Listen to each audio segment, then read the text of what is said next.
Hello, and welcome to Famicast 130, your Famicast for the latter part of July 2018. I'm Danny Bivens, and today I'm joined by James Charlton. We're gonna do it again. We are. It's a long time no see. Yeah. Yes, exactly. Daniel. Thank you. That's James. your name, right? Yeah, I think so. Good. Yes, and also Ty Schugert. It's a me. Me. How's it going, guys? Good, good. Can't complain. Well, I guess we could complain about the heat, or just say something like "Atsui desu ne." Nah. Yeah. Yeah. It's not laughing matter. 30 people died yesterday. Sorry, God. Yeah, Just like record how it is, heat but- in Japan right now. It's We're in happening. a heat wave, and it's like we record the Famicast at night time. It's like it's 9 o'clock at night, and it's still fucking like hotter than it is in your home country in the daytime, probably. It's about 33 right now Celsius, so like 90. Unless you live in Abu Dhabi or something, but you know most Well. people listening don't live there. Right. And if you do, well, good luck to you. Stay Good luck to inside. Yeah, it's currently 30 degrees at nighttime where I am. So yeah, good luck to us all. Yeah. Well, I got the AC blasting, so I'm good. All right, God. Yep. Eat us near. Yeah. Cyrus, unfortunately, is unable to join us again. Just scheduling differences and stuff like that. So hopefully we can have him on the next, regular episode. So He's probably glad he's not in this heat wave.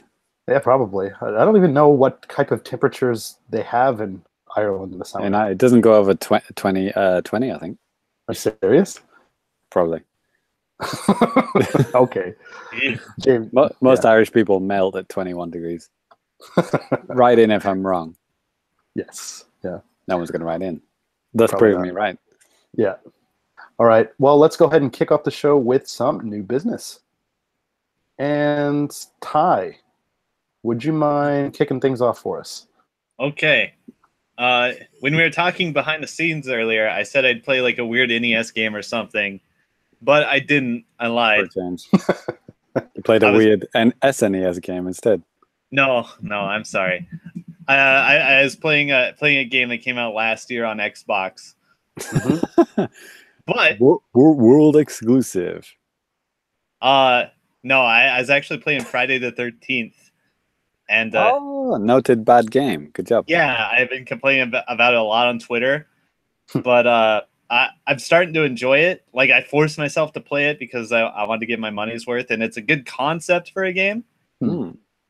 Yeah, so at some point they added some single player content, and I was doing that too, and it's counting towards some of the really terribly designed grindy achievements. Brilliant. Yeah. Oh man, the achievements in that game are the fucking worst. So Ty, what is this game? It's Friday the 13th. I said it, right?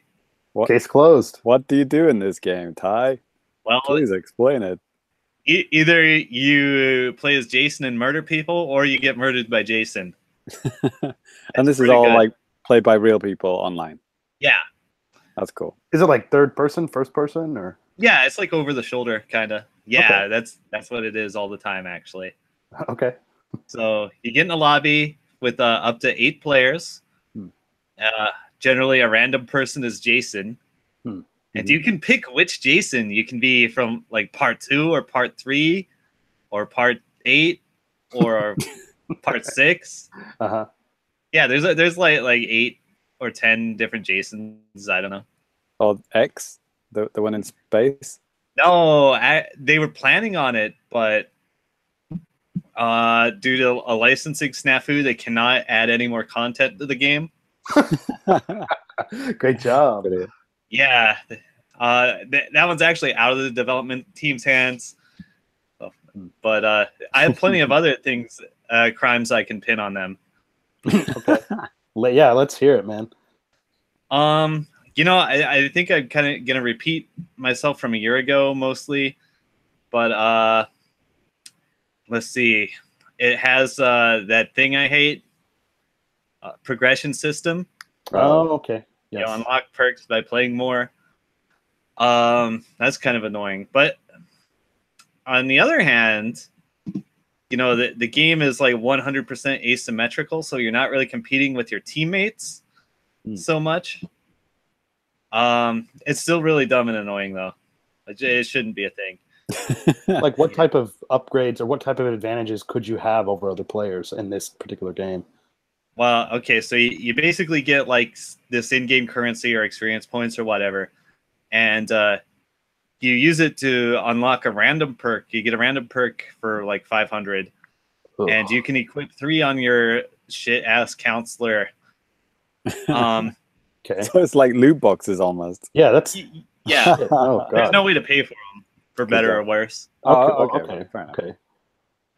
I'm pretty sure there isn't. I need to double check the store, but I think it's just like extra fun skins and stuff in the store. But so you can equip 3, and there's like one where it's like boost your experience gain. So like you have to like make a decision between gaining experience faster and being fully functional. And So take me through like a typical like run of this game. Like say you're Jason. Like okay, so easy to kill people. You just like you can, you can like teleport around like Jason does, you know? Yeah. Okay, here we go. So match starts. It shows an opening cinematic. Jason like walks up and murders a counselor, and everybody scatters. And then there's a little text that says 5 minutes later, and everybody's scattered. And Jason's back in his murder shack with his mom's severed head. His murder shack. Brilliant. Yeah. The murder shack is a pretty important piece of gameplay, actually. So it's in a random place around the camp. And does it say that on his post box, by the way? Murder shack? No, it says Jason's cabin or something. No, he doesn't have a post box. It'd be a bit embarrassing if the postman comes around and he's like, "Oh, sorry, no, this is Murder Shack 2. You want Murder Shack 1?" That's Jason lives. It's like, "Oh, my bad. All right." Right. Stab him in the face. So you start with the ability to teleport, and it like regenerates like every 30 seconds or so. It's basically like fast travel in like, you know, like an open world game. So you can use that to pop up at really annoying places for counselors or safeguard stuff or just scout the area. Then as the match goes on, it opens up a couple more abilities. You get I forget what it's called, the murder vision. Just attach murder to everything, that'd be fine. Yeah, I mean, the murder is really the fun part of the game. Right? It absolutely delivers lots of murder. So you can use your murder vision. It's a cooldown just like the fast travel. It'll highlight nearby counselors or buildings that have counselors in them. And certain different counselors have different like stealth ratings. So if they're not moving or they're crouching, they have a higher rating. They won't get highlighted until you're close enough. Okay. Yeah. So can they kill you?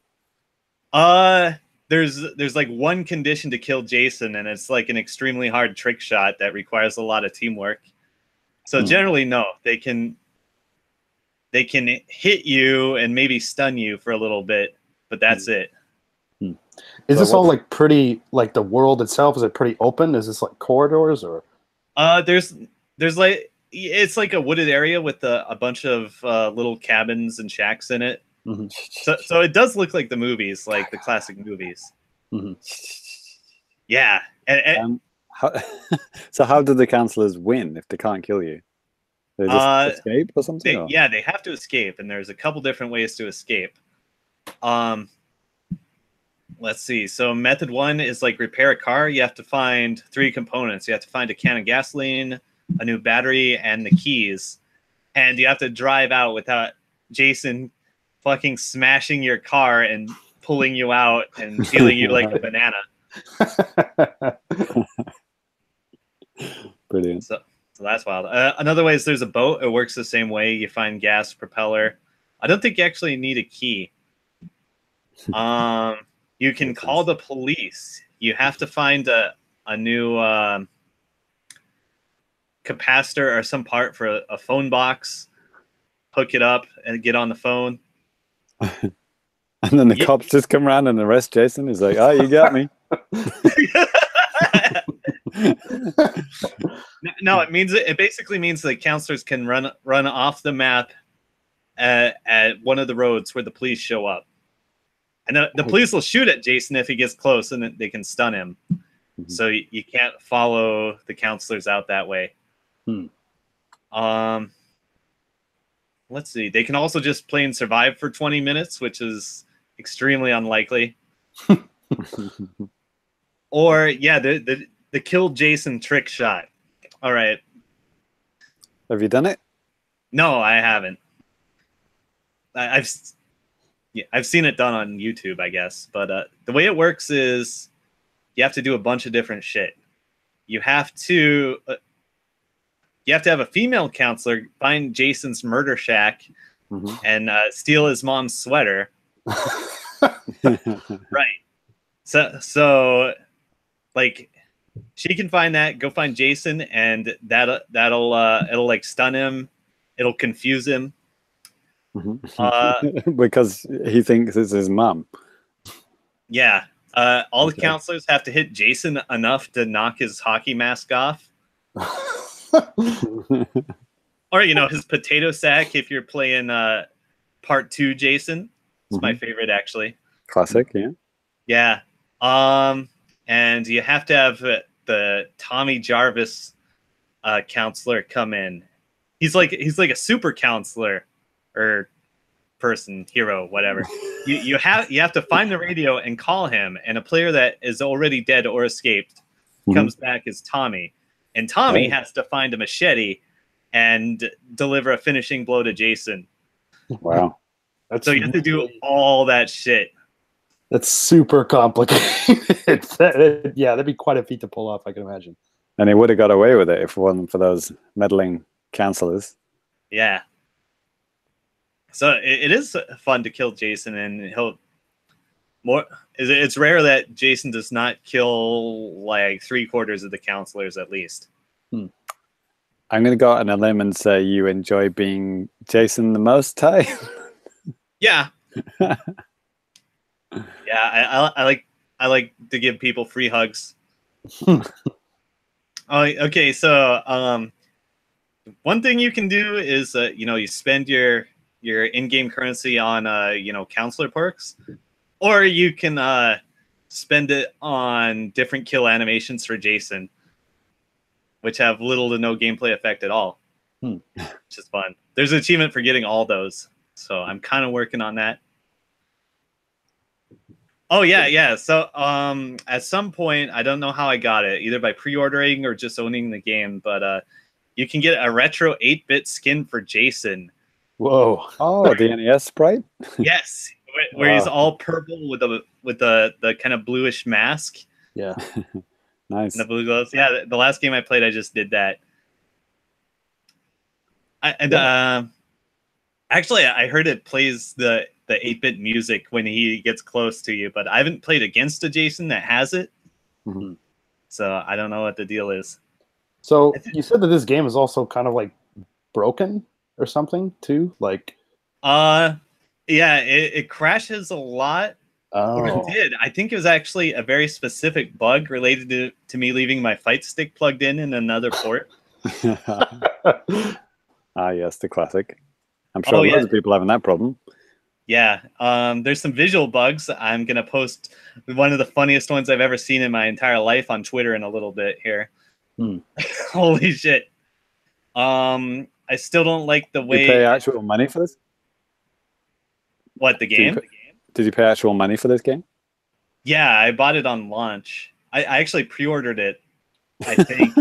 Wow. How much? I think it was $40. Holy shit. Yeah. The way you're describing it sounds pretty much like a, $10, $15 download game. Not like a retail kind of thing. Yeah, it was.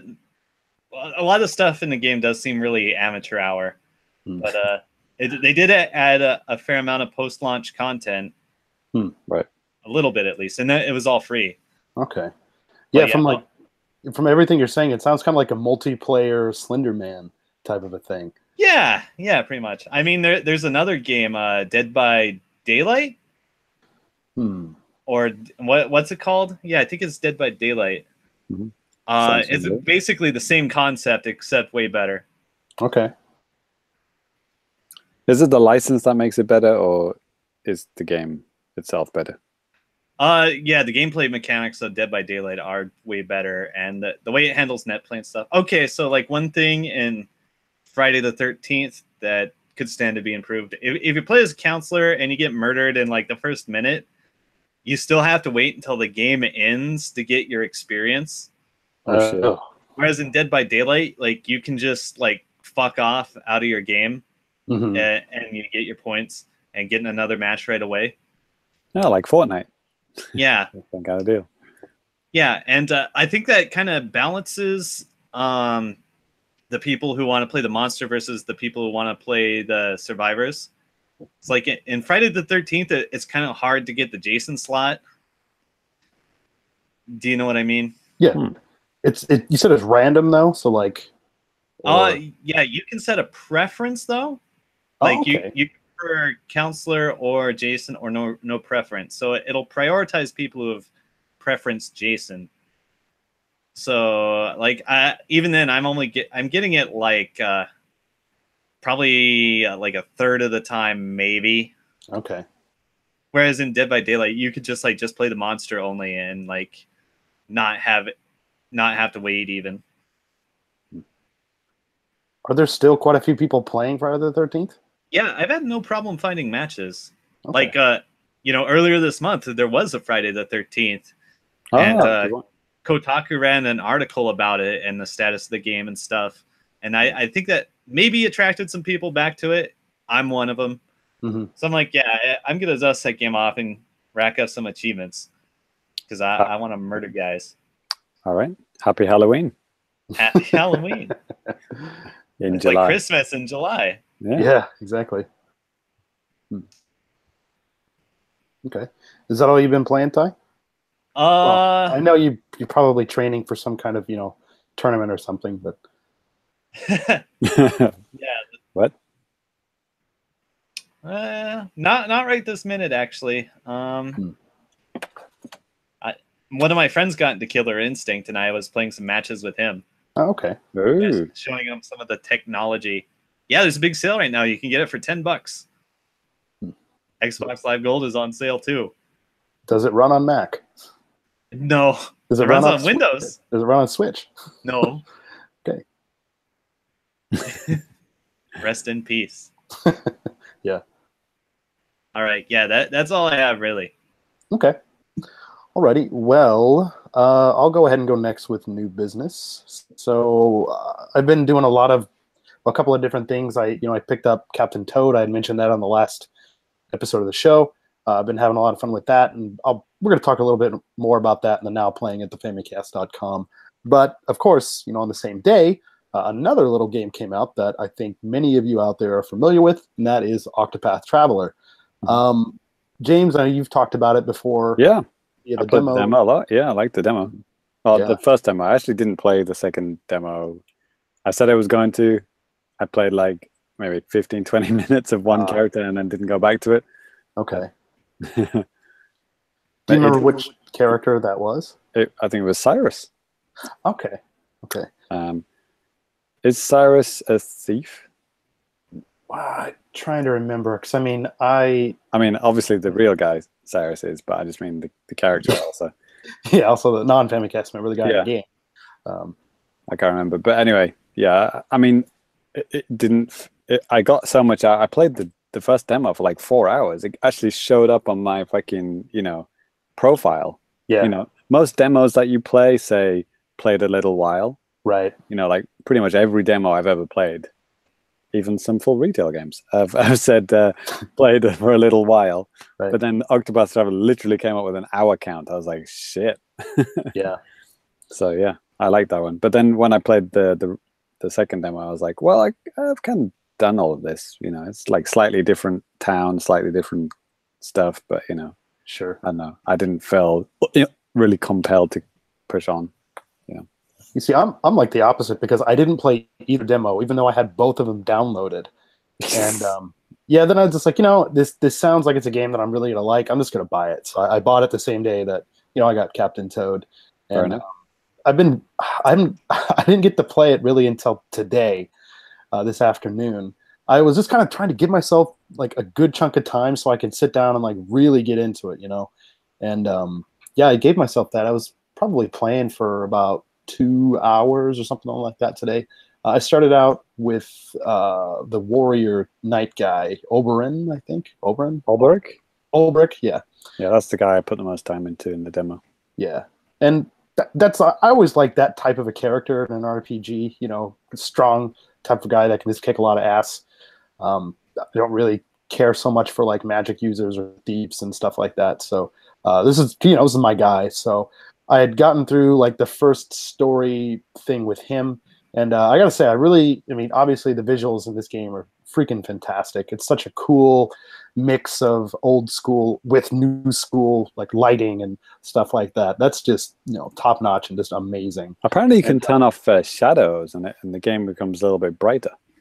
Oh, really? Yeah. I saw like somebody did a kind of comparison screenshot, and you still get like the nice depth of field and everything else, but it's just a little bit brighter. I always thought it did look very dark in screenshots and stuff. I did kind of notice that in like some areas, especially like I think a cave that I was in. Yeah, I was thinking like, okay, it's a little dark in here. I mean, it's a cave, so whatever. That's kind of what I thought. But okay, yeah. maybe I'll try to monkey around with some settings and see. Yeah, but I thought it was interesting that they let you do that. Obviously. Yeah. Maybe some, contrast settings on some TVs. Maybe it would just be too dark. Mm-hmm. You know what I mean? So yeah, give it a shot. See what you think. Yeah. Well, I also really enjoyed the music that I've heard so far. I mean, it's fantastic, and you wouldn't really expect anything less from Square Enix with this type of a game, or maybe you would with the game that's supposed to be kind of like 16-bit-ish type of a thing. But I mean, yeah, music's top notch. Voice acting in English and Japanese. Not the whole game isn't voiced, but like a lot of key story points are though. So yeah, the cutscenes, the important cutscenes are, and then after that, it's just they say like the first couple of words of each sentence or something, right? Or they just yeah. So yeah, I've been really enjoying it. I really like the battle system a lot. And James, you mentioned this too. Maybe you did that. It does seem very similar to like Bravely Default thing. Right. With kind of like the Brave and the Default. More a game I didn't play, but somehow I know that it is similar to that. Yeah, I probably talked about it so much on the show back in the day. I have a couple of different copies of it. So yeah. So two things I'm hearing on Twitter about this game, and first one is it's hard. It's harder than most like modern RPGs, and so people are complaining. Like the bosses, for example, you have to know what you're doing, otherwise you're just going to get wrecked. That's definitely true from the demo that I played. It was definitely true. I was like had to level up a lot before I could beat that guy. And the other one is one of the characters speaks in Old English, and some people, non-native speakers of English, maybe countries that it doesn't have that language support. Or maybe other non-native speakers like America, having trouble understanding Old English, which I think is funny. I mean, British people, it's like ain't no thing. That's how we speak every day. Yeah, but people who haven't studied Shakespeare, for example, they'll be completely lost. Who? Who? I heard a couple of interesting things about Octopath Traveler. He was a wrestler in the 90s. I heard there's a squirrel enemy in Octopath Traveler that has an attack called These Nuts. Can you confirm or deny? I've only played for 2 hours, so... Did you say bees or D's? These. Oh, these nuts. Oh, okay. These nuts. Thou nuts. Thou nuts are roasted, my friend. Yeah. Yeah. I also heard... I saw an amazingly funny Twitter video about this. Okay, so there's like the dancer girl character. She has some move that creates like a random effect in the battle, right? Does this sound familiar to you guys? I just You can allure people. Allure is her special. All right, maybe I'm attack, thinking isn't of a different character, but there's some sort of random thing you can do. You activate it, and one of the things it can randomly do is give you like 200 times experience or something. well, sign me up. Yeah, this dude like went up like 30 levels in like 6 minutes. Wow. Wow. So keep an eye out for that. Yeah. Before they patch it. Yeah. Yeah, get in there. I'm looking for the video again. I'm not sure I can find it, but it was one of the funniest things I'd seen in days. Yeah. Well, Bravely Default, I don't think you ever talked about this, Danny, but I heard other people, maybe on RFN, talking about, you know, how you could build up certain moves to be, or you could like, what was it, like get other characters to perform a move for you, but then you could like store up something so they could basically have like a one-hit kill for all the bosses. Got to a point where you could do that. I didn't waste my time trying to do something like that. Yeah. I could, you know, I think you could like call in another character, mm-hmm. But if they had certain kind of, you know, buffs or something, they could just like one-hit kill every boss in the game, which is kind of ridiculous. So what I'm trying to say is that this series or this kind of style of game has had a background of, you know, moves that can be completely, you know, corrupted and used beyond what they should be. You know, like not really a bug, but more like a, what would you call it? A feature. Yeah, you can fuck around with stuff. Yeah, a bug that's going to become a feature or something. Yeah. Right. Yeah. Broken, but in a good way. Yeah, I could see something like that possibly coming up, you know, with this game too. If people haven't figured it out already, maybe they're just doing it right now as we speak. Right. Yeah, but you know, one thing I think that should be noted, because I hear a lot of podcasts and other places saying that this is the Bravely Default team, and apparently it's not like the team per se. I think a couple of people, like maybe the producers or one of the directors or something, were involved with Bravely Default. And they share a bathroom. Basically, it is what you could say, right? So I mean, there's you know, a background in it, and you could see with some of like especially, you know, with the battle system and stuff, you can see very close similarities there, and I think that's great. Yeah, like I said, I really like that battle system. I think it's fun. You really gotta be strategic in how you decide to pull off your moves, because, like, you know, like you said, if you're really not watching what you're doing, a boss can just take you out in just a matter of a couple of hits if you're just not watching your health and stuff. So, absolutely. Yeah, it's cool how you can kind of like reveal their weakness. You know, if you hit them with the right thing, then it'll sometimes start off as a question mark, and then if you use the right weapon, then you'll have found it. You know, right. Whether it's spear or sword or whatever it is, right? Right. And if it's a regular common enemy, then anytime you come across them later on in the game too, that's know, just so you don't forget. Right. But so you're enjoying it so far?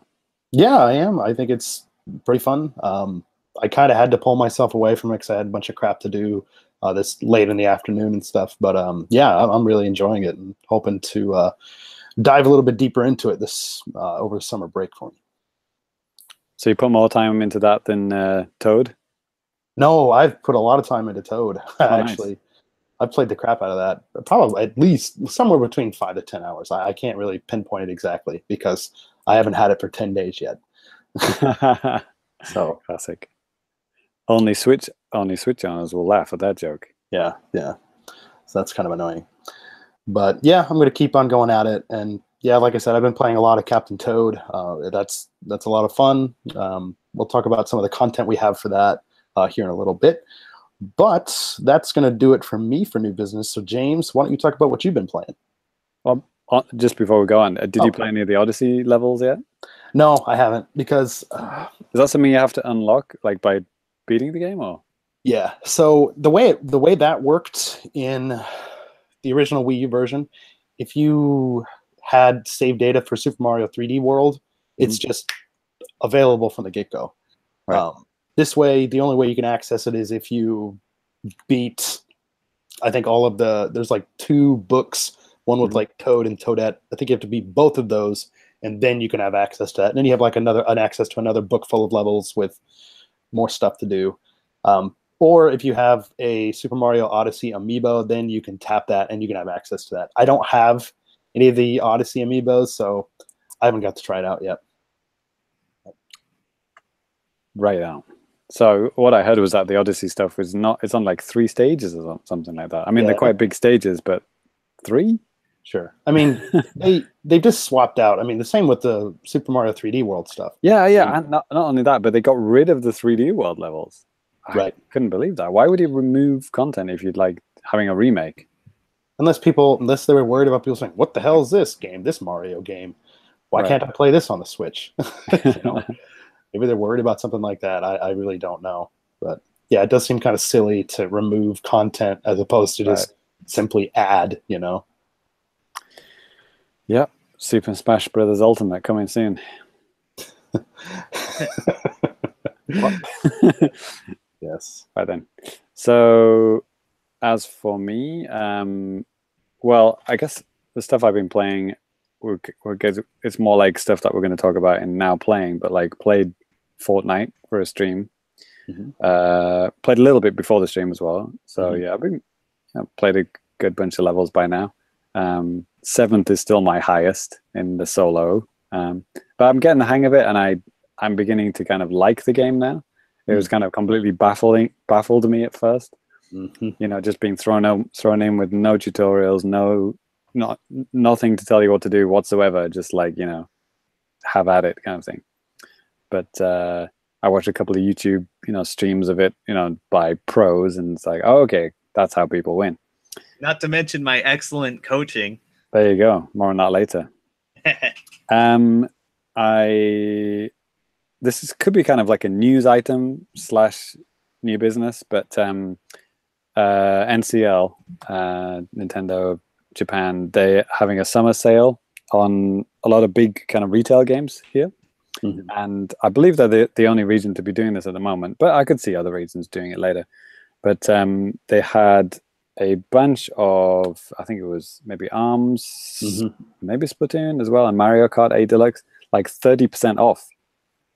And these like, big games like that. And if you remember, like, I refused to buy Mario Kart 8 Deluxe up to this point because like I have it on Wii U, and Nintendo didn't give me a voucher to have, some money off it. But yeah, this discount did it. I was like, well, fuck, 30% off. It's never going to be cheaper than whatever it was, 4,000 something yen, right? So yeah, I got that, and I've only played, a few minutes of it, but it's good to that. There's absolutely now no reason to go and play my Wii U now. Well, no, there's still Mario Maker, but the reasons for opening my Wii U just got notched down because I do actually go back and play Mario Kart 8 Deluxe with my son from time to time. He likes it. He likes the the steering wheel and all that. Oh shit, I don't have a steering wheel for the Switch. Fuck, I'm not going to buy one of those. Nintendo Labo, dude. There you go. Oh no. Oh yeah, $80 steering wheel. But it's for a motorcycle. For a motorbike, which neither of us use. Yeah, we won't be doing that. So yeah, that's kind of like a news item because the sale is are we talking about that sale in news? I think I was just going to mention it anyways. Okay. Yeah, done. Yeah, that's fine. Check that box. And then I played Super Chariot. As I streamed that, so yeah, I'll probably mention that briefly again in now playing. But yeah, Super Chariot is a game that was on. There's a demo on the eShop now. It was on the Wii U, and I think I remember Guillaume on RFN mentioning that he really liked it. It's a really good co-op game, couch co-op game. So basically, you're this little and you have to pull this chariot, which has got the spirit of a king in it. Bear with me. It makes sense when not really, but anyway, it doesn't matter. Wait, the whole Chariot? Point is, yeah, Chariot. I've played this game. Yeah, it's fun. It's cute. It's very cute little characters, and basically you can like attach this rope to a chariot and pull it, and so you're jumping around like typical platformer style. So you can jump high up, and then almost like Spider-Man style. You can actually just hit one of the trigger buttons and just like whips out like a rope, and then you can like press L and you can kind of like pull the rope up. So basically, you got to drag this chariot throughout all these stages, and it's kind of like, you know, puzzle-based platformer, I guess. Right. But it's very fluid, and the controls are good, and it looks nice. Wasn't this game developed, or no, it was funded by the government of like some North European country? What? Does it sound familiar to you? No. Not Canada. What country developed this game? Yes. So it's just something I remember in the back of my head. Like somebody got like a big monetary grant to develop this game to promote, I don't know, entertainment software in a country that doesn't make a lot of it. Yugoslavia. Yeah. Wait, didn't they make Serious Sam? Seriously? Anyway, Super Chariot. I'm not sure, Danny. I'm not sure. So these levels, it actually reminds me a lot of Yoshi's Island. Bear with me. These levels are kind of very wide open. They've got lots of stage like levels to them, like upper, lower, middle, and you know, you can fall down, but you can like you can just take the lower path if you want. You know, Yoshi's Island, a lot of levels in Yoshi's Island were like that, and you can find secrets and stuff like that. You know, picking up gems. And there's also places where you kind of need two people. Like there's a little sign where it says like, you know, it's got like two human characters that, and then like an arrow pointing this way. So it's like, I guess there are parts that you can only access if you've got two human players controlling. Okay. So I don't know what moves that would unlock, but yeah, and also they got like multiple exits as well. And if you find them, then you can actually then start the level from there. So if you find like all the exits and entrances, then you can, you know, start in different places when you replay the level to like, you know, get more gems or find more secrets and stuff like that. So there's a lot of depth to the stages, and yeah, I just like the feel of it. It's like it just feels good. Like platforming feels good, and like you would think it'd be annoying, you know, dragging an unplayable character around with you, you know, which is another Yoshi's Island similarity. You know, like we've always got this thing that you have to protect or drag with you everywhere. And if it dies, then, you know, you restart kind of thing. But it's not annoying at all. It feels good. So yeah, definitely check it out. They've got 3 stages in the demo, so yeah, definitely worth checking out. All right, I had the wrong region, but I had the right concept. It was developed in Canada, and it was funded in part by the Canada Media Fund, a public/private partnership. Yeah. So, hey, I'm not your buddy, guy. Yeah, government-funded video game. Awesome. Oh yeah, thanks, Canada. Good job. It's probably way better than America's Army. Probably. I currently right now actually there's a Splatfest running, the global Splatfest, Octolings versus Inklings. Oh man, I totally forgot to even sign up. Well, Danny, you've got 30 minutes to do that before it ends. So yeah, I played a bit of that. I chose Inkling because I thought that would help me get more matches, because pretty much I think I'm kind of confident that 90% of the people are going to choose Octolings because they want to try out the Octoling character. Yeah. But we'll see how we go. And because I'm recording this podcast, I can't get to King tier because I'm recording this podcast. Otherwise, I would be playing Splatoon right now. Well, haven't you been playing for like the past, at least 22 hours or something? I have lots of other things to do, Danny. That's why. Like what? Talk to the wife; she'll understand. She'll tell you. Okay. Have I been playing anything else? I think that's it. I played a bit of the Tumblestone demo. That was boring. It's just like a simple kind of like match 3 puzzle kind of puzzle game kind of thing. Mm-hmm. Played a bit more Celeste. Played a bit more Owlboy. Both good games. All good games. I've got like all these games that I really want to play, like all simultaneously. It's like I've got like 2 online games that I really want to play, Fortnite and Splatoon 2. Mm-hmm. And I've got like 2 like beautiful indie platformer games like Celeste and Owlboy. And it's like I want to play them all the time, but I have limited time to play games, and it sucks. Yeah. But they're all good games, and they're all worthy of my time, and I will try my best to put time into all of them. So, yep. It feels like we only just did the last podcast. It's weird. Yeah. How long has it been? It has been about we're about a couple days earlier. We usually do podcasts on Tuesday nights. Right. We're recording a little bit earlier this week because we got some other Patreon stuff to do later on, and then just schedules and stuff like that too. So yeah, a little bit earlier today. So yeah, that's all from me. Okay, cool. Well, next let's go ahead and move on to now playing at thefamicast.com. All right.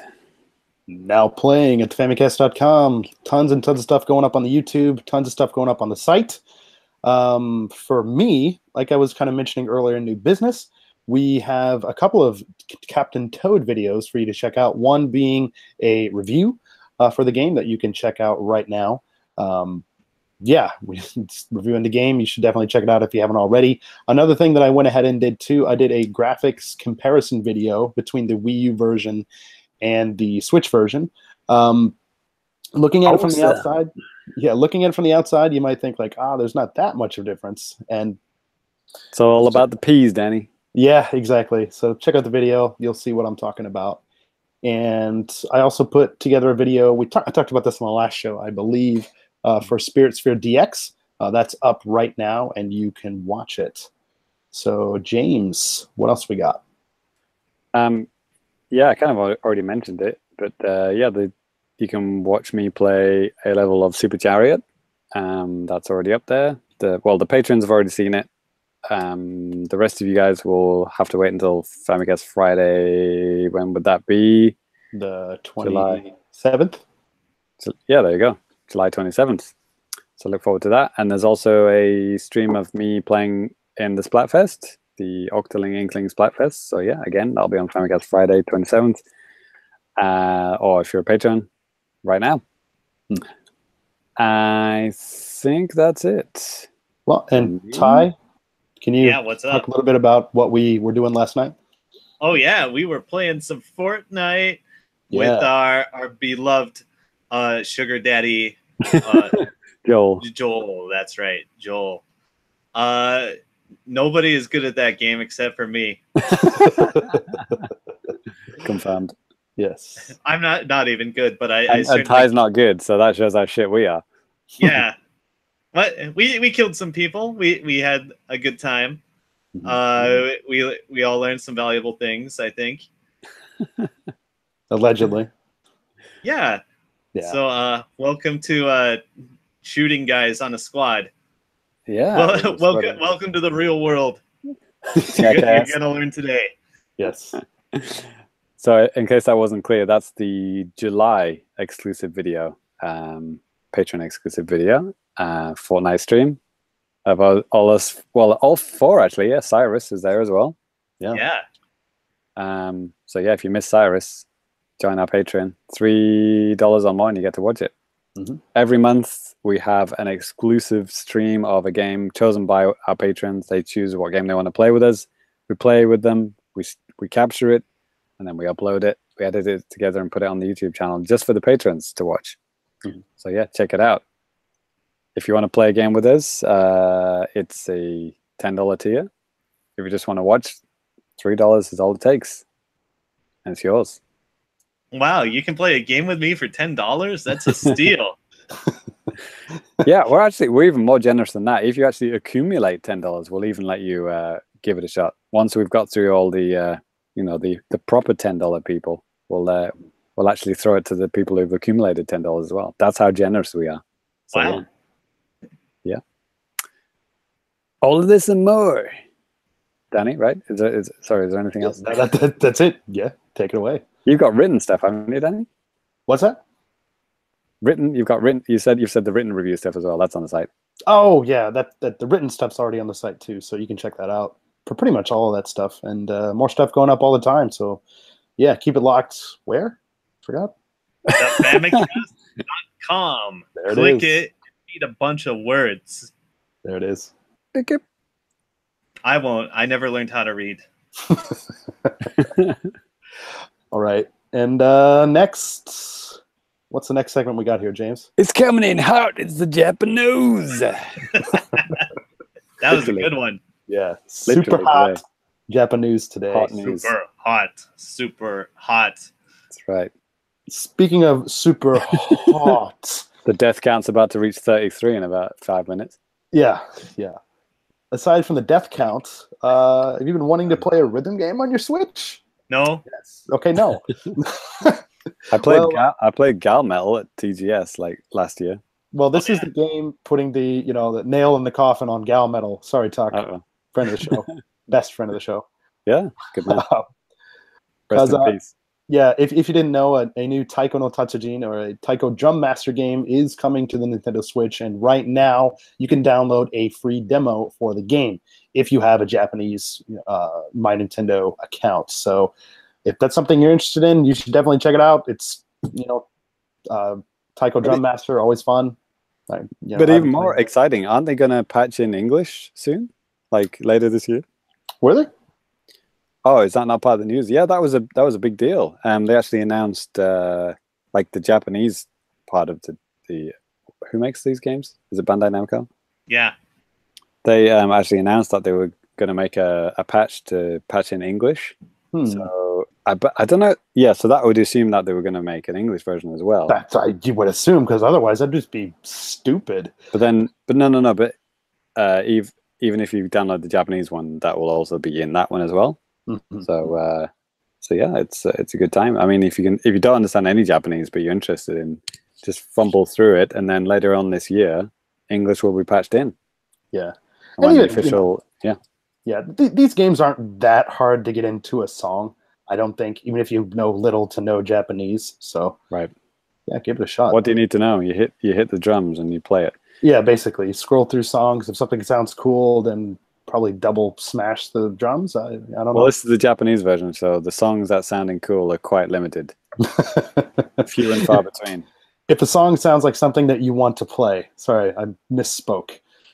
Yeah, just skip through the whole J-pop section. Just go to whatever game music or whatever. I'm sure they've got Splatoon and Odyssey music in this one, right? That's coming out here really soon. I think maybe next week or the end of this week, sometime very soon. I just saw that on JapaneseNintendo.com, one of the providers of our news. I saw that on his site earlier today. So, old Bri, he was on the show last week. Exactly. Last episode. So, are they doing a drum controller for this?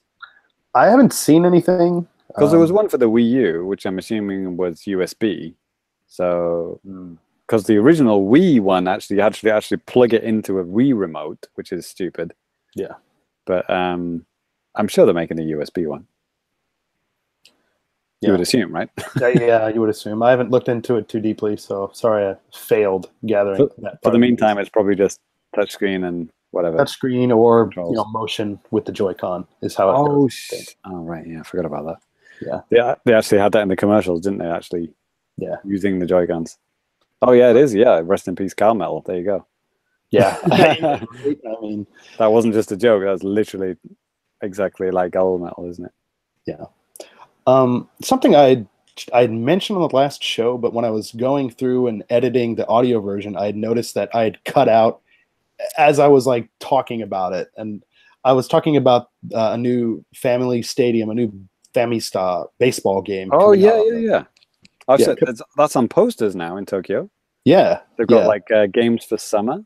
Yes, got, the usual suspects. Splatoon 2, Mario Kart, but then they've also got Famicast and Evolution. Something else. Yeah. What? Yeah, but one of the cool things about that game, yes, okay, you're probably thinking, oh, fucking baseball, Danny, shut up already. I get it. But it seems that's like... what I'm saying. Yeah, this is Bandai Namco too, I believe, and they seem like they're putting in a little bit more effort into their game, because not only can you actually play baseball with like access to all sorts of like different leagues for like a base, like Japan Pro Baseball, like softball, all these other groups of baseball and softball teams I've never even heard about. But not only that, I mean, they have different modes of control. You can do motion if you want to. You can do standard controls. They also have like a somewhat of an RPG mode inside of this too, where it looks a lot kind of like a old, like somewhere across between like an 8-bit and 16-bit RPG. Oh, like really? Yeah, like a Interesting. baseball-based RPG type of thing. Hey, finally someone's doing it. I mean, someone's got to fucking do it. Yeah. Nintendo. Jesus Christ. And then at the same time, there's like, I think it's, if you can play this mode vertically on the Switch, kind of like one of those old baseball tabletop games where just like flicking a little ball trying to hit home runs. You can like Oh, that's like the shitty smartphone versions, I guess. basically, but it's just trying to make everyone happy. Yeah. And also they're releasing a 2018 version of like a Famicom version of the Famicast game that's going to be available for free to people that purchase this game, which that's just a download, right? Just a download. And it's that particular game is listed on NCL's website right now on their schedule, but if you click it, it just says like this page doesn't exist. So I don't know what that means. Classic Japan, that. Yeah, it's like, I don't know if that just means if they put the page up because it's going to be available for sale individually, or if they just did that because they had to, because it's something that's going to be a listing on the eShop, I don't know. Another thing Japan is famous for is like having a QR code that doesn't work. That's so Japan, isn't it? Or you can't access, you need to access this from a flip phone. Right. Doesn't work from a smartphone. Can't wait. Yeah. But, with this new Famicast game, I'm planning on buying it because I think it looks kind of fun. So maybe I'll report back on that good luck on the next episode of the show. So good luck to you. Yes. Thank you so much. Ty, would you mind talking about this next little bit of news here on the list? The Sega Ages titles? Yes. Yeah, they're going to be on Switch starting in August. That's real soon. We got original Sonic the Hedgehog and Thunder Force 4. I hope you like paying $10 for ROMs because they're going to be 999 yen. $999.99. Yeah.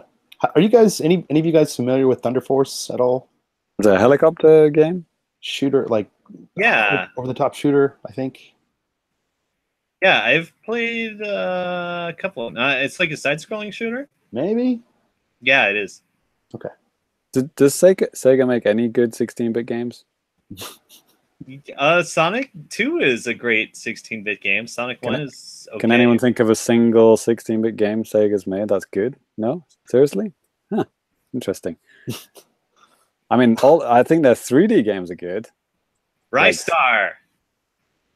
So yeah, I guess the answer is no to my question. Goddamn, Golden Axe.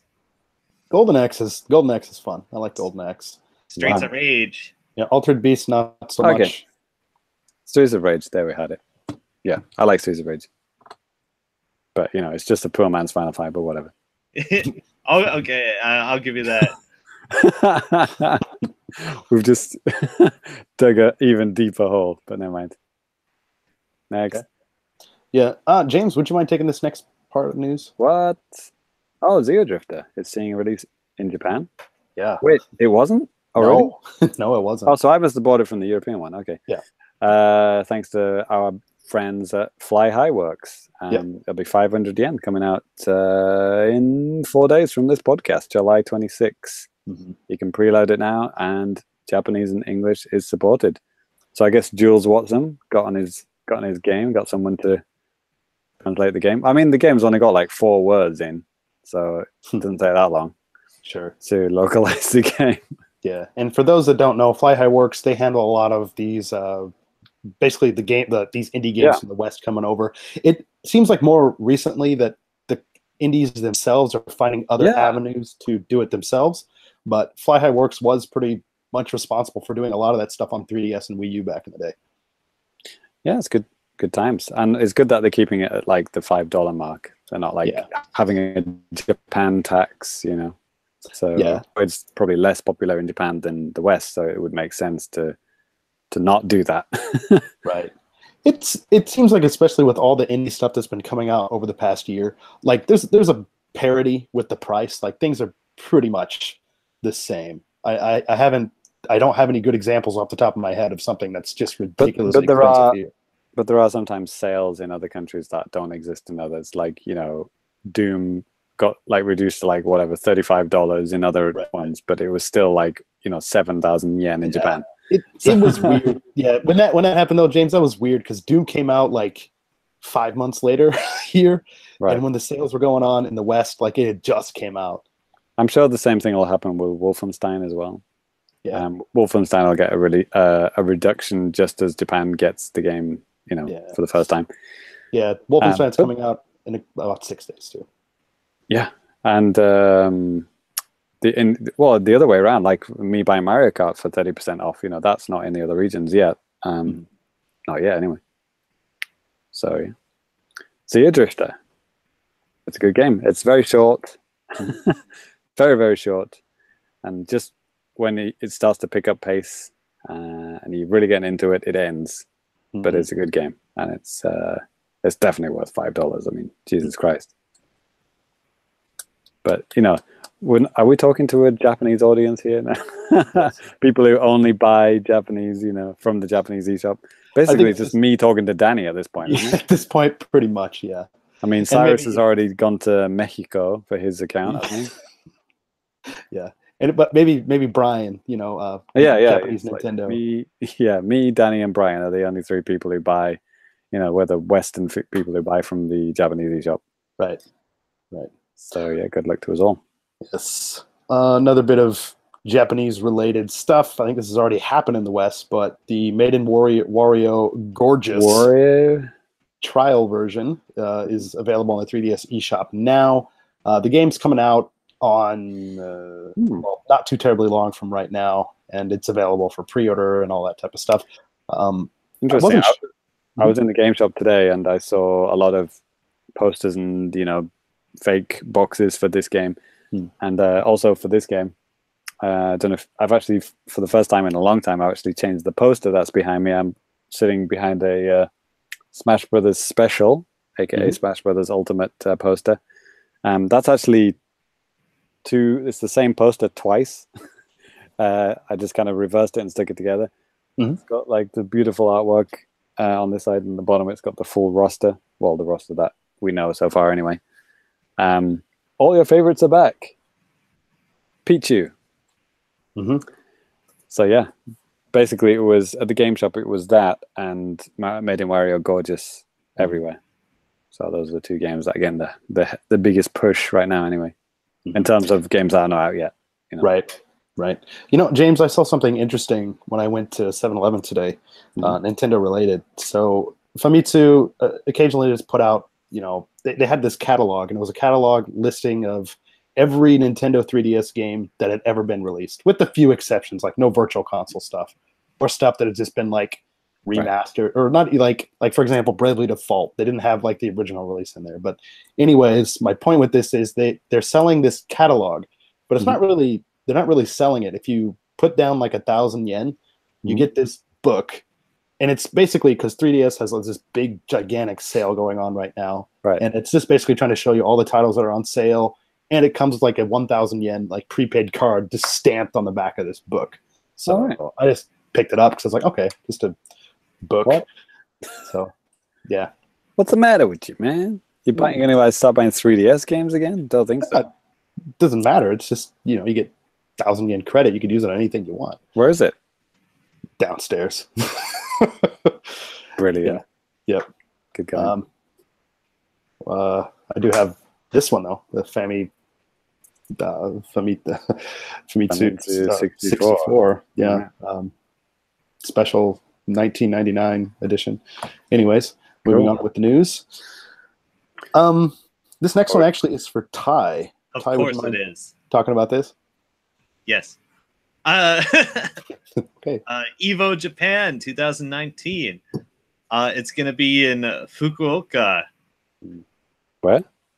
What? Yes, Fukuoka, Japan. A city that is not Tokyo and is not Osaka. Yeah. And it's not accessible by train.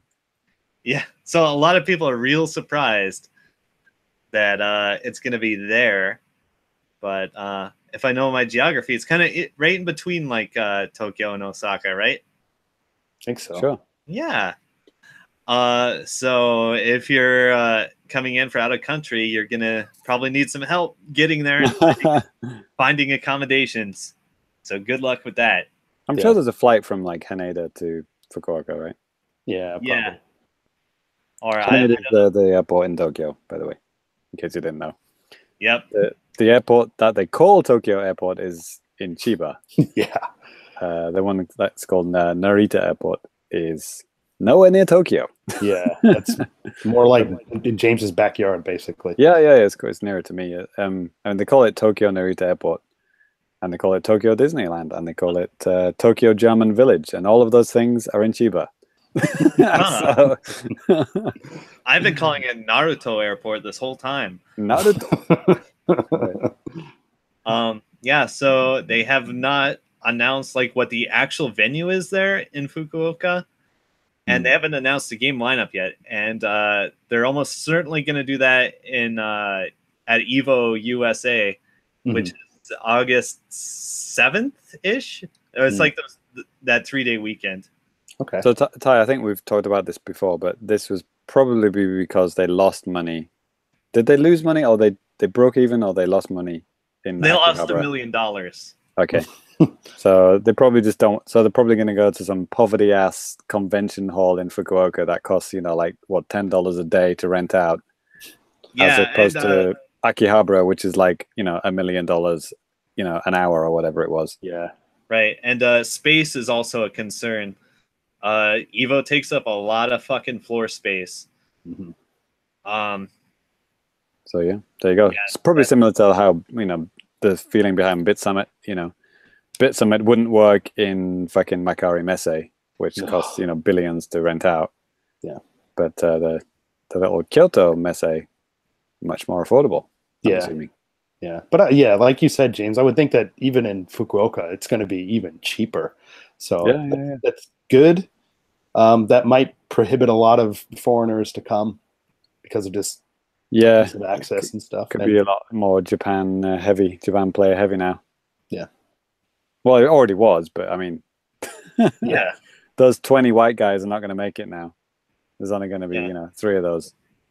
Yeah, and also I'm sure it's much cheaper to get to for players from like Korea, China, Taiwan, Philippines, China. Yeah, there are other countries in East Asia, and they have some very strong players. Asia. Yeah. So, are you going, Ty? Yeah, I believe so. Almost certainly. Okay. Cyrus, if you're going, let us know. Probably not. Right. And I'm sure some of my friends from America will be hitting me up for like, oh, can you help me get a place? Can I stay with you? Be a hell of a commute. Yeah, well, I'll sort it out, and I'll probably be able to figure out accommodations for a few people. We'll tune in February and see how that goes. Thanks for taking care for me, Ty. Thanks so much, man. It's an Airbnb with like 25 foreigners in it. Right. Wasn't there like a crackdown on Airbnb in Japan? Oh shit! Yeah, it doesn't exist anymore, does it? And you have to have a special license or permission from the government, right? And be officially recognized as a 5-star hotel to be called an Airbnb. Yeah, it's kind of horseshit. So it's gonna be wild next year. There was a beautiful week in Japan where Uber and Airbnb existed legally, and were swiftly taken down by the government. Taxi companies and the hotel companies. That's right. They got rid of that shit. Oh yeah, our buddy Keisuke, he was super excited to go to America and use Uber. when we went to KI World Cup, it's like, oh boy, I'm gonna call an Uber. I can't wait. It's so good. I'm like, we're like 100 feet from the venue. It's like, oh. With eating a hamburger at the same time, hopefully. Right. But it is kind of related to video games. I mean, that kind of mentality is why we can't rent games in Japan. Yeah, and monopoly that exists, and then they just shut down any form of any threat to their business whatsoever. They just shut it down. Taxi companies, will shut down Uber. Oh yeah, and recently they've been cracking down on game bars again. Yeah, there you go. That's another thing Yeah. that happened recently. So, Yeah, I don't think we mentioned that before, like this last month or two. yeah, we probably should have done that. I mean, that was a big deal because like people were, threatened for going to prison because basically the way they see it is like, they're playing games for free, So, why are you paying the bar manager money to play Nintendo games? They should be paying Nintendo. Right. Yeah. Play all those like unreleased games. That oh man, this type of stuff really just makes me angry. So that must be the same time. Like if I invite Danny to my house, if he plays my Switch without playing a game that he hasn't bought, Danny should just be taken away by the feds immediately. Well, there's other reasons why I should be taken away by the feds, but that's. I mean, to be fair, I'd be the one calling, but what I'm saying is that, right. You know what I mean? It makes no sense if you think about it for more than 3 seconds. But there you go, Japan, #Japan, and Airbnb was the same thing. It's like, wait a minute, there's an apartment near to a hotel, and they're renting it out for like $20 a day, when the hotel rooms cost like multiple times that. That shouldn't be allowed. Let's make it not allowed. There you go. Now it's not allowed. Please understand. So it's very frustrating listening to. I mean, most of the podcasts that I listen to, I mean, apart from A4, they're all based in the UK or the US, and all of the services that they talk about on it, it's like, what are they talking about? That sounds so weird and foreign. Like that will never happen in Japan. Things like GameFly. It's like, oh yeah, I'm getting like all these free games to my house for like whatever it's $7 a month. I'm getting like all these games that I want, and I just take them back at the end of the month, and I don't have to pay anything. It's just such a weird concept that would never happen in Japan. Yeah, in a billion years. Well, one thing that we have a comment actually from a listener. He's I'm pretty sure he's talking about maybe the Uber and the Airbnb stuff. I mean, maybe he said these guys, they undercut regulations. Could be the case. I don't really know a lot about this stuff in detail, but I mean, the Japanese law and stuff like that is really complicated. Well, I think most of them are based on, because they start off in the US, so it's ways to get around US law. It's like, well, okay, we're not a hotel because we don't do this and this or whatever. We're just sharing a house. It's like inviting a friend over to stay in your house, right? So they get around it that way. But then when they come to other countries might have much stricter laws on those kind of things, or can fight those. They don't have those same loopholes.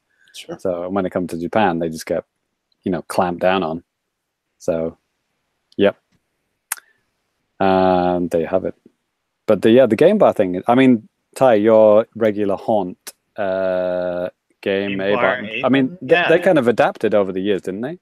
Yeah, like I believe it was actually Danny that introduced me to the place first. But the policy, as far as I know, is it was always like BYOB. Yeah. Except BYOG, bring your own games. Right. Except Microsoft, because they're like 100% cool. Yeah, because when I first went there, over 10 years ago now, they had games there that you can play, and even when I went there, after I like moved back to the States and I moved back here, and I think even when I came back in like 2010, it was still cool. You were still able to play games that they had there. But yeah, whenever we had went, Ty, I think maybe that first time we went for like our Famicast drinking party. What the fuck's happening? Why is Ty turned into Master Chief hitting his? Get a load of this scrub. It can't identify a very hungry Doom guy. Oh, Doom guy. Oh, sorry. Yes. Sorry, I just started thinking about Doom Eternal. Okay. Well. Okay. Anyway. Wow. Okay. Ty's a Doom guy now. Yeah. We'll just have to accept that. I'm just imagining going to the game bar and them not having any games, and then me demanding games because I hunger for video games. Bring me games. Right? Exactly. Gotcha. But seriously, stop that. All right. He's not pounding the table anymore. Oh, okay. All right. Well, moving on with a Okay. little bit more news. This is 3DS. This is actually Zelda related. So, Heyo. Japanese Nintendo. He kind of tipped me off on this. I saw him posting about this on Twitter. But there are a lot of different Zelda goods That available. really, that really is his name now. I Yeah. saw Japanese Nintendo posting on his site. Brilliant. Sorry, Yeah, Brian. Japanese Nintendo. Well, I think, No, geez, I that think is his name. That is his name. okay. Mr. Japanese Nintendo. We officially confirmed it last episode. Right, first and last. Sorry. There you go. Yeah. So there are a handful of Zelda-related items are available for pre-order on the My Nintendo Store Japan. A reminder: Japan has a special store for My Nintendo where you can buy physical goods, sometimes digital stuff too. But this time, this is one thing that's already been released in at least North America. I'm not sure about Europe, but Right, the right. Hylian Sword Edition 2DS LL or XL. Hylian? Is it Hylian? Hylian? I've always called it Hylian. Hylian. Okay. Yeah, and the Japanese word for it is just completely different than Hyrule. It's Box. I don't know about the Japanese box, but the American box is pretty cool. Actually, it's just like a very simple one color box with the shield on. It doesn't actually show the console itself, and then the console itself has the shield on, like a embossed one, right? Like a the Japanese 3D. The Japanese box is like standing up, like whereas Yeah, exactly. North American one, yeah. Oh, maybe that was a Japanese one that I saw. Yeah, because the North American one, it's okay.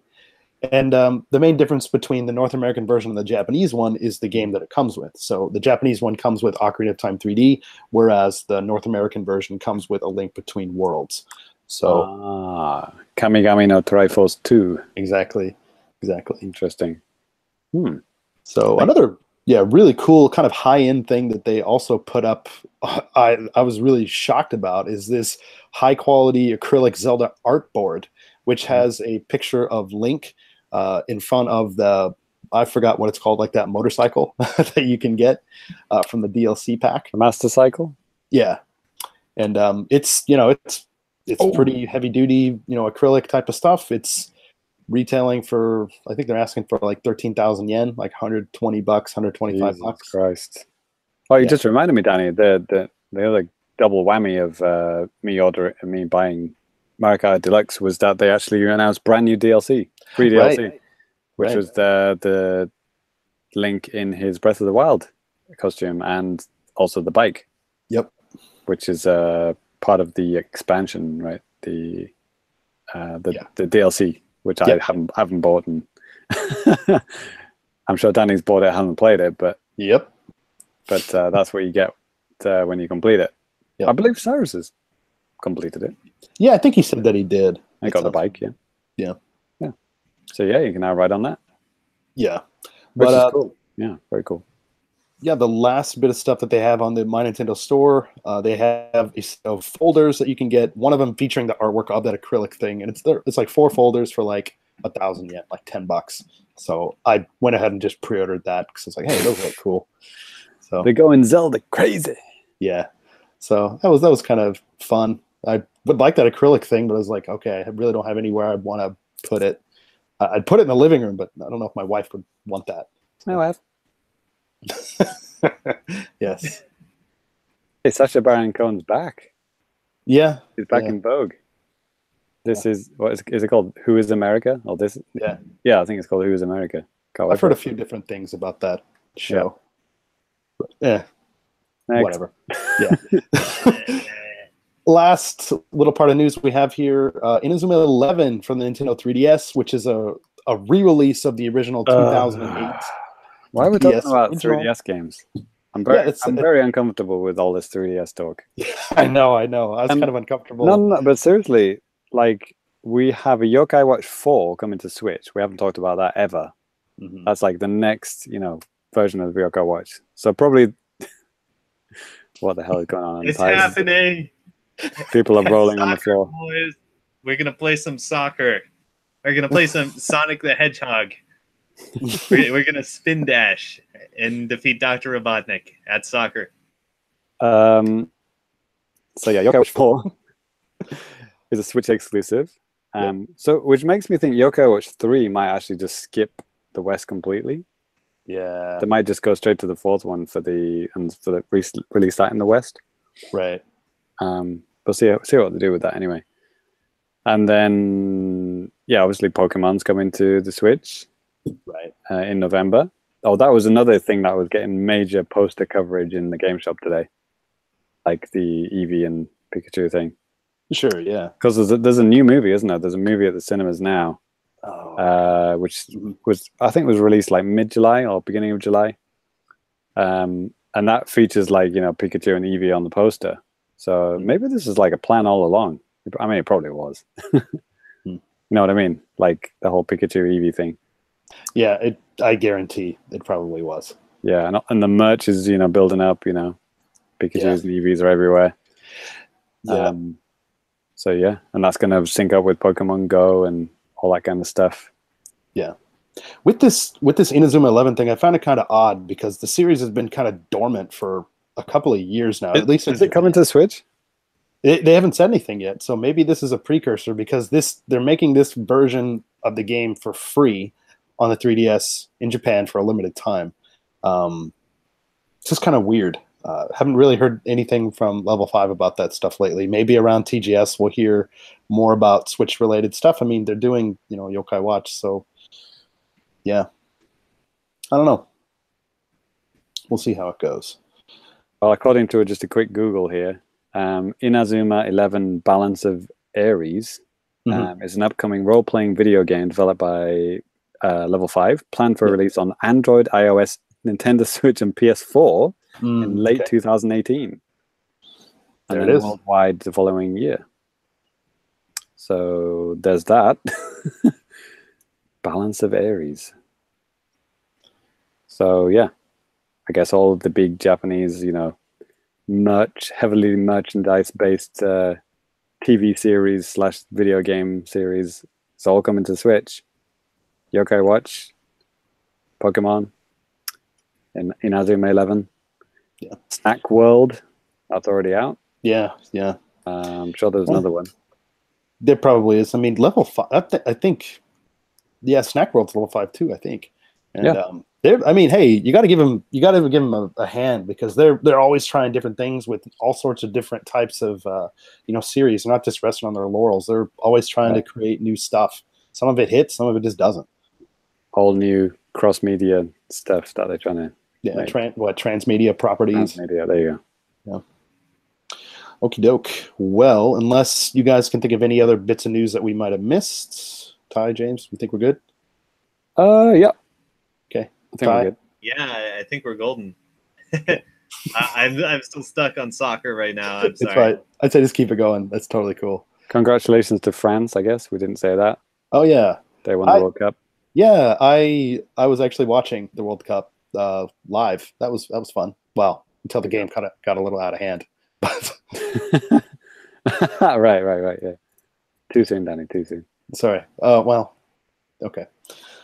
Anyways, let's go ahead and move on to. Oh God, we still have a little bit of news left. I forgot about this.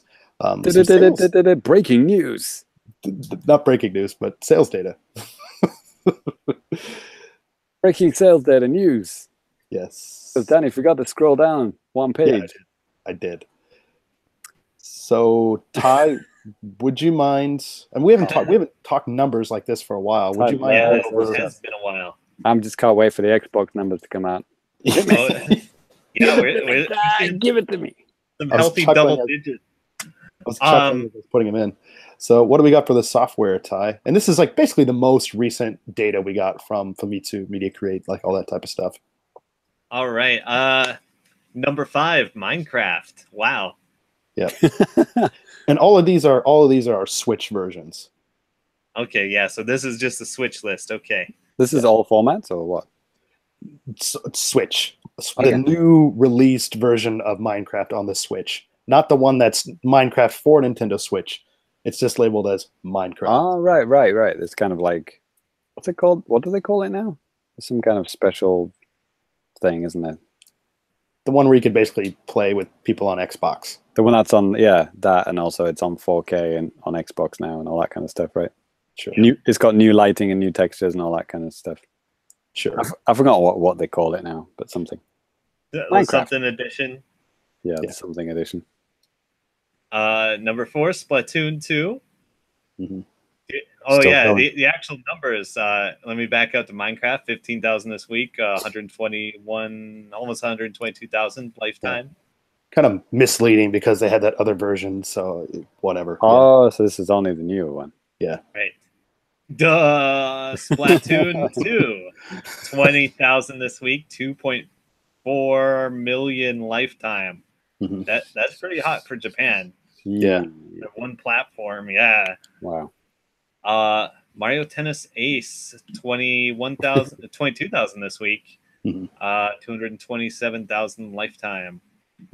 I wonder if that'll be at Evo. It's getting patched. The what was your friend who?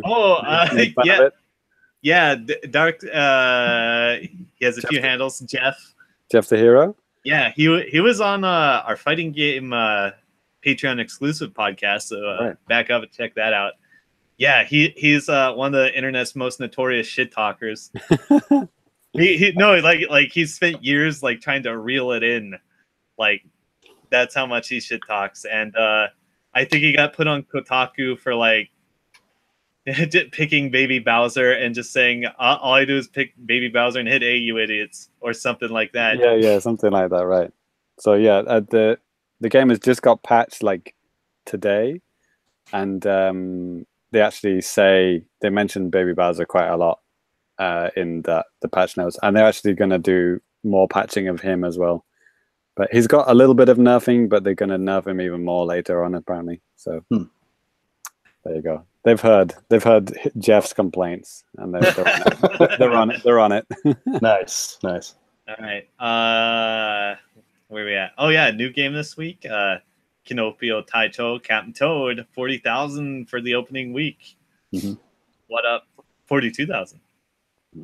And number 1, Octopath Traveler, 110,000 in a week. Real talk. Yep. And it should be noted too that this doesn't include any digital sales. This is always physical. So. Oh, so these lists are quickly becoming worthless, aren't they? Pretty much. I mean, basically, you almost have to wait until the game publishers themselves put out numbers. Otherwise, you don't know. Well, this is Japan, so there's probably like 2,000 extra sales for downloads. Yes. A couple of extra ones, yeah. Okay. Hardware. Switch, 50,000 units. PS4, 12,000 units. PS4 Pro, 5,000 units.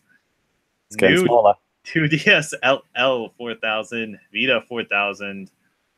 3DS LL, 2,500. 2DS, 448. Xbox One, 47. Hold on to your butts. Xbox One X, 32. Wow. It's a good system, guys. 32,000 people bought the Xbox One X in Japan. It's amazing. Yeah, 32,000 thousandths of people. Yes. So can you, Ty, I'm going to put you on the spot. Name all 32 of them now. Go. Let's see. Let's see. We got Keisuke. We got. Let me check my friends list real quick. You've got an Xbox One X, haven't you? Yeah. Oh, but you bought yours in America though. Oh, yeah, I did. Yeah. So. Oh, yeah. You don't count. Like I literally did not know if like it would go on sale in Japan at all. Yeah, I actually heard it wasn't going to, but then I guess they did. Yeah, I guess you had to like ask, and they would order one for you. They're like, all right, I guess we'll make one for you. Yeah. Actually, for Amazon Prime Day, they had a really hot deal on Xbox One S's. It was like 20,000 for the Xbox One S and a copy of Minecraft. I was like, damn, that's really cheap. And every game on the system. Yes. 20,000, Jesus, that's like talking like 3DS price here. Yeah. I mean, this thing could do 4K. I mean, right. Most powerful console. Yeah. Well, the S isn't, but the X is. But yes. Yeah. What's up? Yes. Cool. I'm very impressed how small the X is compared to the S. Yeah, like if you just glance at it, it looks like a PS2. Like it makes you think, what the fuck were they doing with the first version of Xbox One? Like seriously, why would they have to be that big? I have some guesses if you want to hear them. Sure. You got 20 seconds. Ventilation to prevent overheating. Mhm. They run pretty hot. I guess they were pretty scared about the Red rings comeback of the three red rings. happening They again. didn't want a repeat of that. Right. Yeah. Right. Yeah. There you go. Okay. That's a good prediction. Final answer. Okay. All right. Well, that's going to do it for the news for real this time. So let's go ahead and move on to some feedback. All right. Yeah. And if you would like your question, comment, complaint, or whatever read out on the air, you can email us at thefamicast@gmail.com. You can hit us up on Twitter at thefamicast. You can hit us up on Twitter at thefamicast. If you're watching us on YouTube, you can leave a comment down below. If you're watching us live, leave a comment in the chat, and we'll try to get to your comments. So, James, what do we got lined up today? I know it's not been a long time since our last episode, so we might have a little bit less than usual. But well, I might have actually forgotten to read out some of the older ones. Maybe I did. Okay. Well, we got one from Brian from last time. He says this is his first of probably on the Famicast, where he talks Nintendo, WarioWare, Kinopio-kun, R-Type, Taito, and that bastard X-Death. He's bleeped out bastard. Took me a while to read that. So yeah, it was great having you on, Brian. We welcome back anytime, of course. Yeah. Cyrus is saying soon. Why is he saying soon? Oh, right. Cyrus is in the middle of reviewing that Mega Man X game looking thing called 2000XX. Oh. Mm-hmm. Looks very much like Mega Man X. He's in the middle of reviewing that now. And he says his review will be soon. That was like 2 weeks ago. So don't hold your breath, everyone. He'll get there eventually. What the hell is this one? I don't think I've read this one out. Who's hyped for Warframe on Switch? This guy called Loki Jazz says, me. I will have to start over, but have not touched the PS4 version since last November. So many frames. I will have to farm to build again. Learn how to farm to build again. What? I guess that'll make sense once we start playing Warframe on Switch. Yeah. Next one from Brian Rose. He says, I really want to be that Boo enjoying the cold drink, but I'm probably Toad ready to touch a poisonous fish. That makes no sense without context. Yeah. So there is a line, the messaging and social media company here in Japan. They put out Nintendo has an account, and they put out a calendar every month, and I post it up on Twitter and Facebook. It's always really cool. And this month is actually particularly nice. It's Toad swimming in like enemy infested water. It's like, dude, what are you doing? And then if you look up on the beach, there's a Boo chilling like under like a roof, and he's like having a drink, and it's like, that's what we all want to be.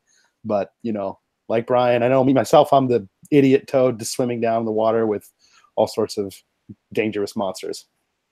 All right, mate. Didn't we need a life story?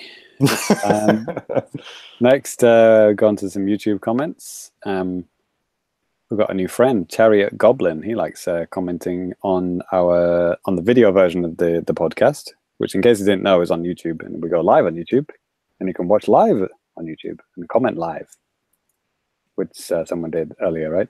Yeah. So Chariot Goblin, he's hyped for WarioWare. Okay.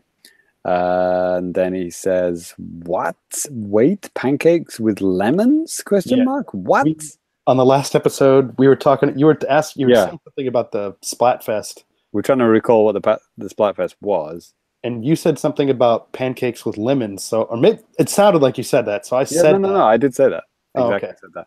So yeah, it's so pancakes, American pancakes are kind of fat, aren't they, and thick, and you put maple syrup and butter and cream and whatever else that makes your country have the highest heart disease in the world. Drugs. But in the UK, I guess we're more similar to the French style. So I guess our pancakes, you would call them crepes, I guess. They're quite thin. Like my image of a crepe, I mean, that's like paper thin, man. Yeah, like paper thin. That's our pancakes are. Seriously? Yeah. Maybe slightly thicker than the crepe, maybe, but not much thicker anyway. Huh. And a classic topping for a thin crepe-like pancake in England is sugar, like just straight up brown sugar or sugar, and then lemon juice. And you just kind of roll it up and eat it together. You got the sour, the sweet together. It tastes really good. Interesting. So yeah, not recommended with the big fat thick American pancakes. Maybe it wouldn't taste that good, but like with the thin ones, it's good. So yeah, you weren't hallucinating, and it was real. Next one, I guess this is, what is this one? RBI baseball. Something for me. Is it? Oh, this is a stream that Danny did. No, direct feed gameplay that Danny did. Yeah. Iconic Philosopher says the player models look good, but the crowd look like some PS2 shit, man. No, and they do. The crowd in that game just looks awful, and just to see degradation from the 2017 version to 2018 was just weird. They went from at least like kind of moving, like up, like their arms up and down, to just not moving at all. Just paper people. Yeah, and it looks, I think from no matter what angle you look at them, they always look like they're looking at like the same angle. It's just weird. Isn't it weird? Isn't that weird? All right. So yeah, that's all the comments we've got for today. But yeah, keep sending them in. Twitter, Facebook. Is Facebook still up? It's still up. I still post stuff on there. If you ever like one of our posts, God bless you. One of us will have to learn Russian or something. Damn. Or you can just email us at famicast@gmail.com. I mean, people who like to write long messages seem to prefer the emails. But yeah, any way you send it, any language you send it to us in, we'll get to it. One last little comment here from our good buddy Chris in the chat. Kind of comment back to the calendar with the ghost. He said, I wish I was a drunk ghost. It's like, yeah, wouldn't be a bad way to spend the summer days, I guess. Right. Pretty much what people do in Japan anyway. Yeah. They get drunk and pray to the ghosts. It's called Obon. It's called Obon Festival. I think Chris is more Japanese than any of us. So there it is. Okay. We out. Yeah. So that's actually going to do it for the show. A little bit shorter than usual, but yeah, we'll be back in early August with another episode. But before we go, we're going to, per usual, give out our Twitter handles. So if you want to follow us, you can. You can follow me on Twitter at DannyBiv, DANNYBIV. James, where can we find you at? I'm Crunk Ghost 666 on Twitter. So yeah, hit me up. Good. And Ty? I'm Crunk Ghost 667. Oh, 666 was taken. Yes. Yeah. No, I'm Super Cat Drugs, and I just tweeted videos of some of the funnier bugs I ran into on Friday the 13th. Oh, nice. I'm gonna have to check those out. Did you play it on Friday the 13th? I think I did actually. Heyo, achievement unlocked. Yeah, there's not an achievement for that, unfortunately. Oh, what a wasted opportunity! I know. The achievements in that game are so bad, but I said that already. Yep. Cool. Oh man, I have lost possibly half my body weight in sweat since the start of this show. I'm not kidding. Same. Am I the only one rocking an AC in their room right now? Yeah, my AC is busted. I'm still waiting for service. Oh fuck! I just don't have aircon in this room. Yeah, I had a broken AC back when I was in college here. For like when Danny sighed, like you could actually see his breath. That's how cold the room is that he's in. Yeah, no, Ty, I had a broken AC here before in June and July, and it was the worst. Yeah, rest in peace, my friend. Yeah. Not a recommended way to lose weight, by the way. People listening is get heat stroke and die. So, yeah, don't do that. Yeah, please don't. Drink fluids. Yes. All right. Well, I think that's going to do it. Thank you guys for, of course, joining me and You're welcome. letting us. Yes, we can do this. And I'd like to thank everybody out there watching on YouTube right now. Thank you so much for joining us live. Thank you for joining us after the fact. Thank you for listening if you're listening to the audio show. And we will catch you next time. See ya. Patrons, we'll see you on Famicast Screen Time. Yeah. Peace. Nice.